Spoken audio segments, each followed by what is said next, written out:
kelas PBSIC. Di sini saya sekarang berada di Museum Siola Surabaya. Penasaran kan apa yang mau saya lakukan di sini? Yuk ikuti kegiatan saya hari ini. Museum Surabaya didirikan pada tahun 1877 oleh seorang yang bernama Robert Lidlow. Lalu saat pemiliknya meninggal dunia, gedung tersebut dibeli oleh bangsa Jepang, diberi nama Toko Shidoya. Namun tidak bertahan lama. Pada pertempuran 10 November 1945, gedung Siola dijadikan tempat para pejuang dalam menyusun strategi perang. Pada tahun 1960-an, beralih tangan ke pengusaha lokal dan mengabdikan nama akronim mereka yaitu Sumitra, Ingwibisono, Ong, Lim, dan Ang, yang disingkat menjadi Siola, di mana Siola sekarang menjadi nama gedung tersebut. Sekedar informasi, sejarah Museum Surabaya dimulai dari inisiatif Wali Kota Surabaya, Bu Tri Risma Harini yang ingin menghidupkan kembali pamor Gedung Siola, yang secara resmi dibuka tahun 2015. Mau tahu kan apa saja yang akan kalian temui di dalam? Yuk ikuti saya! Bisa kita lihat, saat di pintu masuk kita akan menemukan berbagai macam peta di Surabaya. Bisa kita lihat sendiri di sini.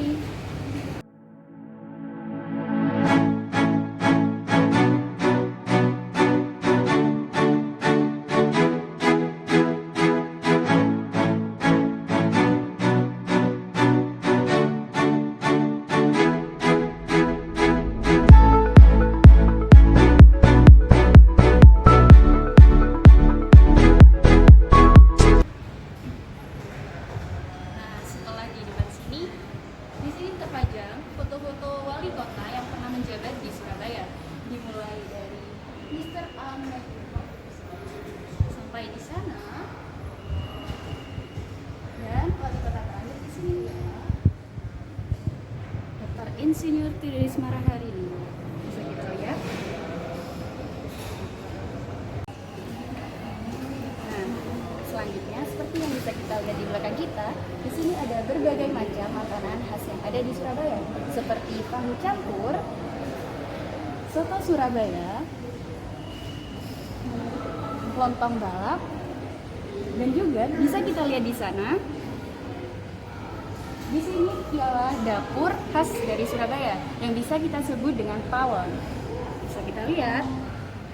Pawon adalah sebutan dapur bagi orang Jawa. Pawon berasal dari kata pa yang berarti papan dan won yang berarti awu. Selanjutnya di sini ada kesenian, berbagai macam kesenian yang ada di Surabaya. Yang pertama di sini ada jaranan, seperti ini.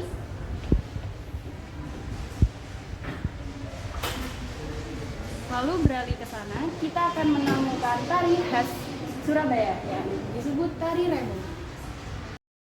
Tari remo adalah salah satu tarian khas Jawa Timur yang biasanya digunakan untuk menyambut tamu-tamu penting yang akan datang. Selanjutnya di sini ada seni tradisional. Yang lainnya, yang pertama ialah wayang kulit. Seni tradisional berasal dari Mahyang, yaitu menuju kepada roh spiritual. Yang kedua di sini ada wayang orang, di mana orang sebagai tokoh dalam cerita. Lalu yang terakhir di sini ada wayang potehi, yaitu wayang yang berasal dari Tiongkok bagian selatan.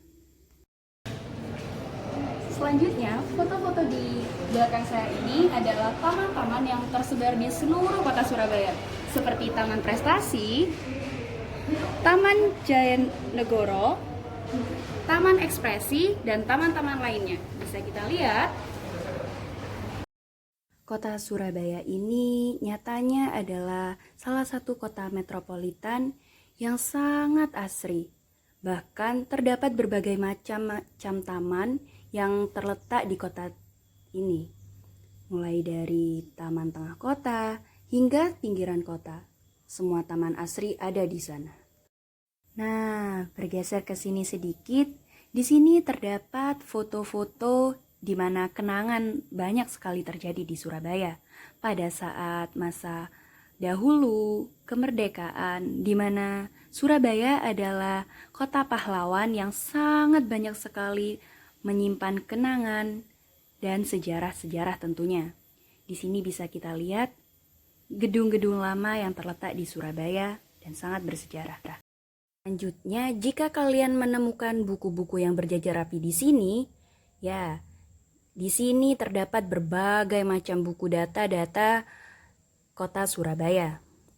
Warna-warni dari coklat, biru, hijau. Lalu seragam ini adalah seragam petugas data. Di sini juga terdapat berbagai macam buku dari merah, kuning, biru. Di sini juga buku data-data. Selanjutnya di sini terdapat foto Tugu Pahlawan. Merupakan foto repro dari gedung Raad van Justice, gedung pengadilan Belanda yang diresmikan pada tanggal 12 Januari 1870. Kini area tersebut lebih dikenal sebagai Monumen Tugu Pahlawan. Lalu di sini ada lemari arsitek. Lemari arsitek dipergunakan untuk menyimpan rancangan atau blueprint dari gedung yang didesain oleh arsitek pada zamannya. Lalu di sini terdapat yang namanya theodolit. Theodolit adalah alat yang dipergunakan untuk mengukur sudut horizontal dan juga vertikal. Dalam proses pengerjaan sebuah bangunan digunakan untuk perencanaan atau pengerjaan fondasi. Semua theodolit pernah digunakan oleh C. Citroen ketika merancang beberapa karya bangunannya di Surabaya, seperti Balai Kota, Rumah Sakit Darmo, dan juga Lawang Sewu di Semarang. Nah, di belakang kita ini ada mesin-mesin yang bersejarah pada zaman dulu di Surabaya. Seperti yang pertama, di sini ada mesin core drill. Selanjutnya di sini terdapat mesin hitam manual. Di sini juga terdapat mesin hitung manual, mesin ketik yang bermerek Brother. Di sini juga terdapat berbagai macam brankas yang sangat bersejarah. Nah, selanjutnya di belakang kita terdapat yang pertama ialah Saung Galing. Menurut cerita masyarakat, Jakabra atau Saung Galing adalah tokoh yang membabat alas Surabaya Barat dan merupakan keturunan dari Adipati Jayanegara dengan Dewi Sangkrah. Bergeser ke kiri, kita akan menemukan etnis Surabaya. Etnis Arab Yaman tiba di Indonesia pada abad ke-13 sampai 14 Masehi. Lalu bergeser ke kiri lagi, kita dapat menemukan Panten Pegon.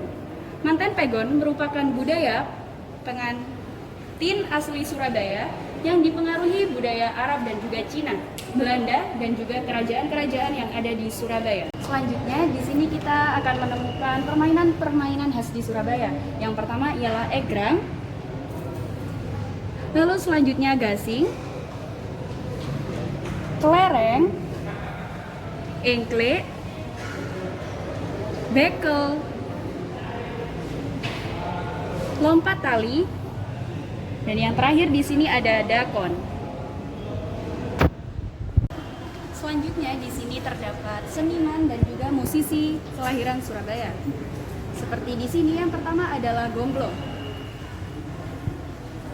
Dan di sini terdapat W.R. Supratman, yaitu pencipta lagu Indonesia Raya. Bergeser ke sini, kami akan menemukan M. Sohib. Berikut adalah piagam-piagam penghargaan beliau. Selanjutnya ada Lim Keng, Wiwi Hidayat, Krishna Mustajab. Berikut adalah Teja Suminar dan kegiatan-kegiatan melukis Teja Suminar, sketsa-sketsa Teja mengambil objek human interest dan kota lama.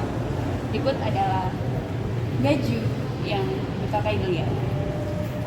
Nah, bisa kita lihat di sini ada piala dan penghargaan yang didapat oleh Kota Surabaya. Berbagai macam penghargaan telah didapatkan oleh Kota Surabaya. Seperti piala-piala ini ialah penghargaan-penghargaan yang diraih oleh Kota Surabaya itu sendiri.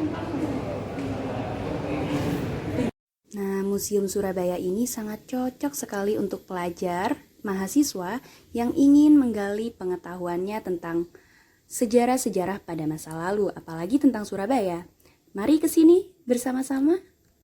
Baik, terima kasih telah mengikuti vlog saya. Sampai bertemu lagi. Wassalamualaikum warahmatullahi wabarakatuh.